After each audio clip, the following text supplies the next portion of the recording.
Les tweets de Trump aujourd'hui. Vous savez, il a tweeté que l'Iran meurt d'envie de signer un accord, qui veut un accord, vraiment désespérément. Et un peu plus tard, il a retweeté en disant qu'il parle d'un accord, puis qu'il lui envoie un document complètement inutile, sans aucun rapport avec ce dont ils ont discuté. Franchement, ça me sidère. Et puis il y a un autre point. Il y a quelques instants, je crois, peut-être 15 minutes à peine, il a encore tweeté en disant que j'étais censé attaquer l'Iran demain, mais que j'ai annulé cette attaque parce que l'Arabie Saoudite, les Émirats Arabes Unis, le Qatar, tous ces pays du CCG m'ont demandé de ne pas attaquer l'Iran. Alors, j'ai annulé l'attaque de demain. Il n'y aura pas d'attaque contre l'Iran.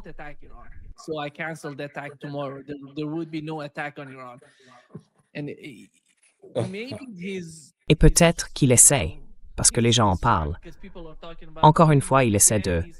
Ils appellent ça la taquilla, quelque chose comme ça. Mais, ou alors, l'autre hypothèse, c'est qu'il essaie de faire quelque chose, qu'il cherche à tromper les gens. Et d'ailleurs, il va attaquer l'Iran.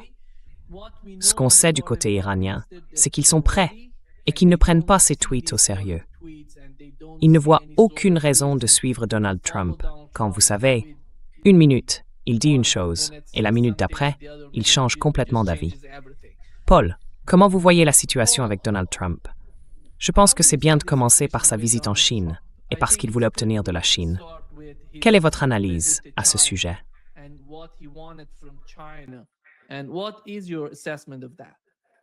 Le voyage en Chine. Oui. Eh bien, comme vous le savez, je ne pense pas qu'il y ait le moindre intérêt à tous ces voyages ou à toutes ces négociations parce qu'ils n'abordent jamais le vrai problème. J'ai remarqué qu'il n'y avait pas eu de communiqué conjoint après la réunion, pas non plus de conférence de presse commune. Et j'ai aussi noté que la version de Trump sur cette rencontre était complètement différente de celle des Chinois. Donc, on n'a aucune idée si ce que Trump dit être le résultat de cette réunion est vrai, puisque les Chinois n'en reprennent rien. Alors, qui doit-on croire? Eh bien, ça dépend de la personne en qui vous avez le plus confiance.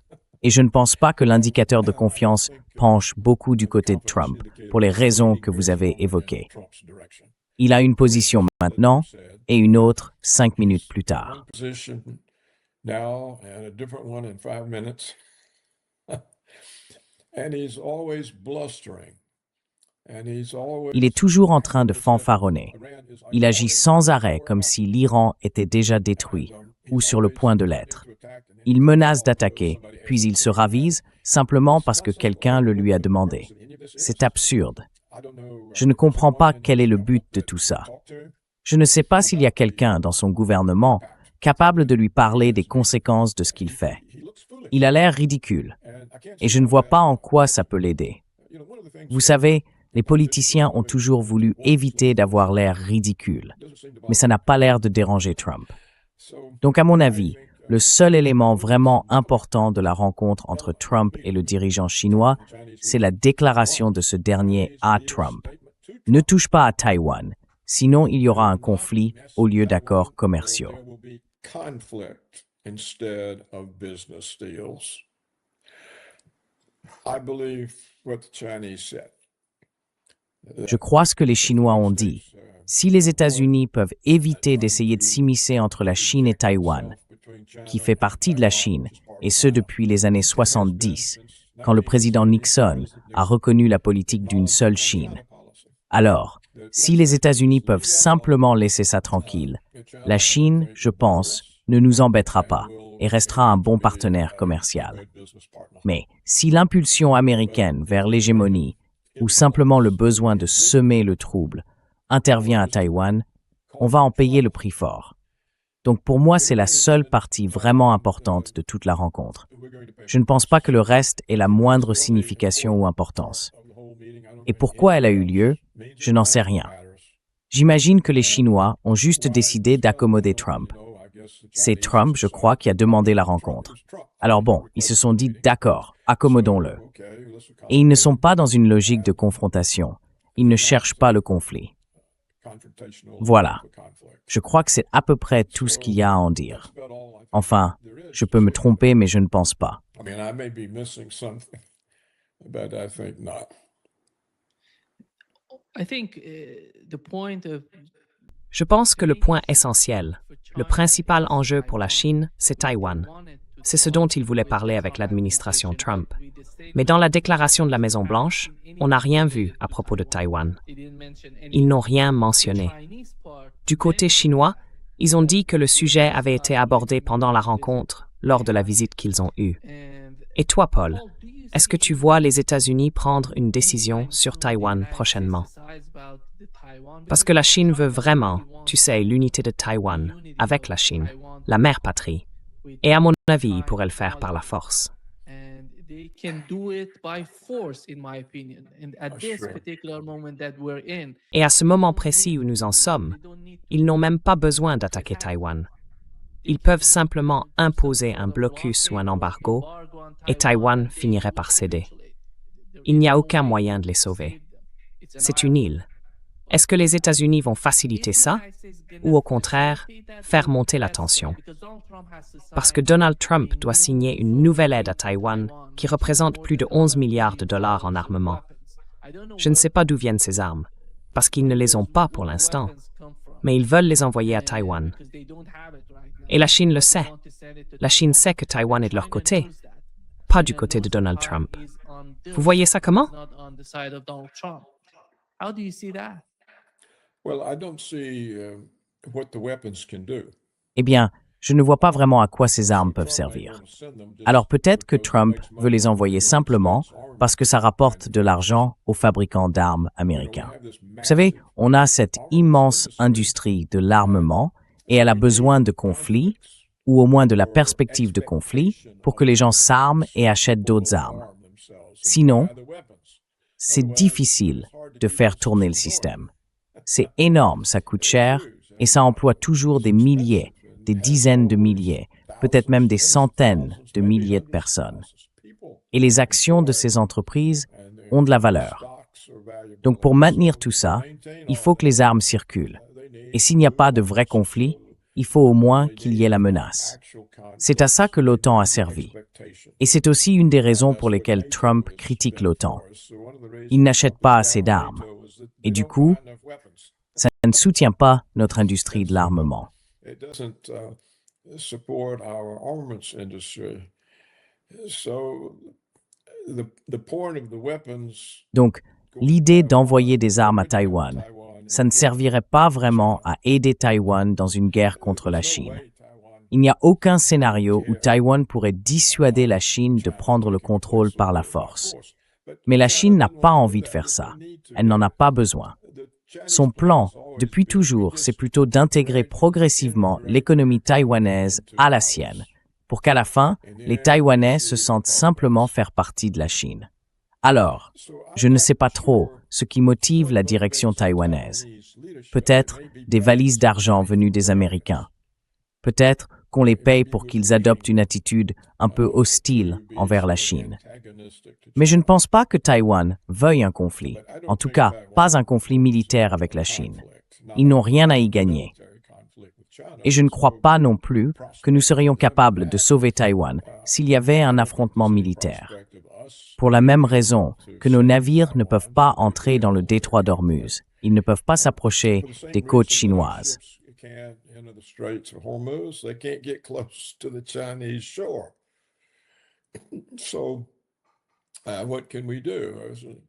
Alors, qu'est-ce qu'on peut faire? Militairement, il n'y a pratiquement rien à faire, à part utiliser l'arme nucléaire. Mais les Chinois ont aussi l'arme nucléaire. Il y a quelques années, quelqu'un au Pentagone avait évoqué l'idée qu'on pourrait frapper la Chine avec des bombes atomiques. Les Chinois ont aussitôt réagi. Ils ont montré les trajectoires que suivraient leurs missiles vers les États-Unis et comment nous disparaîtrions. Ils n'ont pas été intimidés le moins du monde. Ils ont simplement dit « Très bien, voilà ce qui vous arrivera ». Alors je pense, Nima, que toute cette idée selon laquelle les États-Unis doivent contrôler chaque pays Tout le monde, tout ce qui se passe, cette approche hégémonique en quelque sorte, fait partie depuis toujours de la vision libérale américaine, celle d'un pays indispensable, doté de privilèges et de droits supérieurs à ceux des autres nations.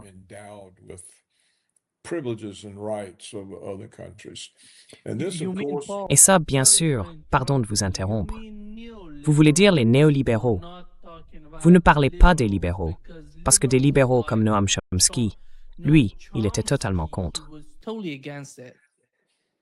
Eh bien, c'est pas un néolibéral. Chomsky est un libéral. Je bois my libéral klesko.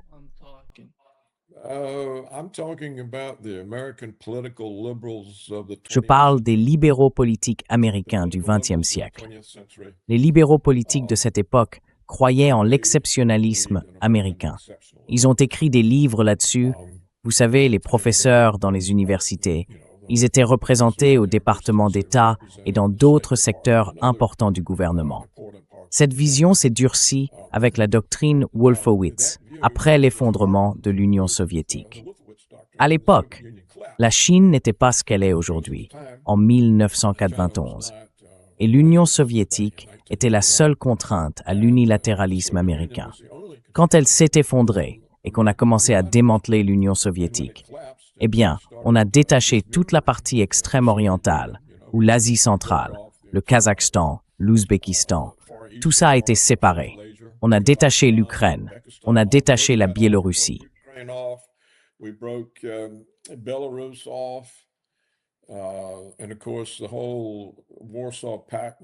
Et bien sûr, tout le pacte de Varsovie avait disparu, ainsi que les pays baltes. Et donc vous voyez, cela a permis aux néoconservateurs américains d'affirmer très ouvertement la doctrine de l'hégémonie. C'est, je pense, le principal problème partout. C'est le problème avec la Russie, avec l'Iran, avec la Chine, du point de vue américain. Maintenant, le problème américain avec l'Iran est aussi influencé par Israël, par le lobby israélien. Vous savez, Trump est très largement sous l'influence d'Israël. Nous avons attaqué l'Iran, et cela a été officiellement reconnu par le conseiller juridique du département d'État, qui a écrit dans un document dont j'ai mis le lien sur mon site que les États-Unis avaient attaqué l'Iran à la demande d'Israël. Voilà donc la source de tous ces conflits. Cette idée que d'une manière ou d'une autre, nous devons être aux commandes partout.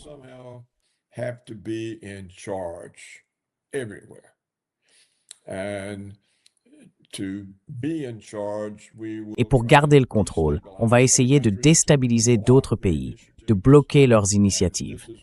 Et tout ça est encore plus fort dans le cas du Moyen-Orient, parce que Trump est en réalité une marionnette totale des Israéliens. On a donc une hégémonie israélienne au Moyen-Orient qu'il revendique à travers le concept du Grand Israël. Et Trump soutient cette idée. Voilà les deux problèmes, et personne n'en parle. On ne voit ni en Russie, ni en Chine, ni en Iran, ni en Europe, ni même aux États-Unis, de discussion sur l'agenda sioniste du Grand Israël et sur le caractère profondément déstabilisant de tout cela. En gros, Israël a dit à tous les pays du Moyen-Orient, « On va vous éliminer parce que vous faites obstacle au Grand Israël. » C'est une affirmation d'hégémonie sur toute la région.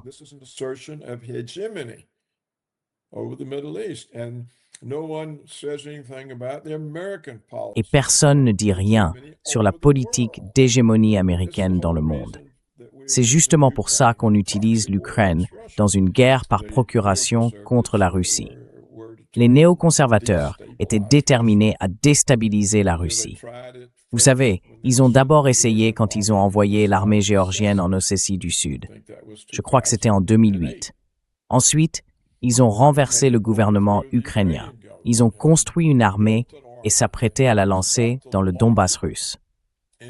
Tout ça, ce sont des tentatives pour déstabiliser la Russie. On a eu une révolution de couleur en Géorgie, une ancienne province de la Russie, et pendant un temps, elle était hostile. Mais les Russes ont surmonté ça, ils ont obtenu un gouvernement qui ne l'était plus, et nous, on a essayé de renverser ce gouvernement. C'était l'année dernière, ou celle d'avant.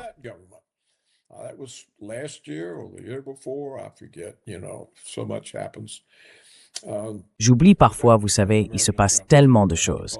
Mais cette tentative américaine d'organiser une deuxième révolution de couleur en Géorgie a échoué. Toute l'agression vient donc d'Israël et de Washington. Elle ne vient pas de la Chine, de la Russie ou de l'Iran. La Russie a été forcée d'intervenir dans le Donbass. Elle ne le voulait pas, c'est évident. Poutine a tout fait pour l'éviter.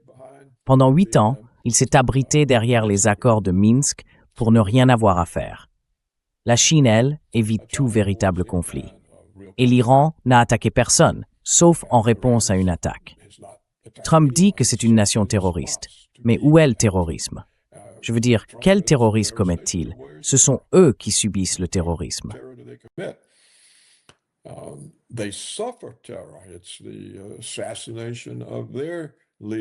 C'est l'assassinat de leurs dirigeants, de leurs scientifiques, par Israël et les États-Unis. Alors, quand on se retrouve dans une situation pareille, qui est tellement évidente, où ce sont les États-Unis et Israël qui revendiquent une position hégémonique, et que c'est ça la source de tous les problèmes, et que personne ne veut le reconnaître, ni en parler, ni dire « Attendez, comment peut-il y avoir la paix ou une négociation quand un camp revendique l'hégémonie sur tous les autres ?» Eh bien, ça ne permet ni la paix, ni la négociation. C'est ça, la grande frustration. J'insiste là-dessus depuis très longtemps, et il n'y a pratiquement aucune réaction. Les gens ne disent pas « Tu te trompes, je vais te montrer pourquoi ». Non, ils ne disent rien. Ils ne prennent même pas ça comme une idée à discuter.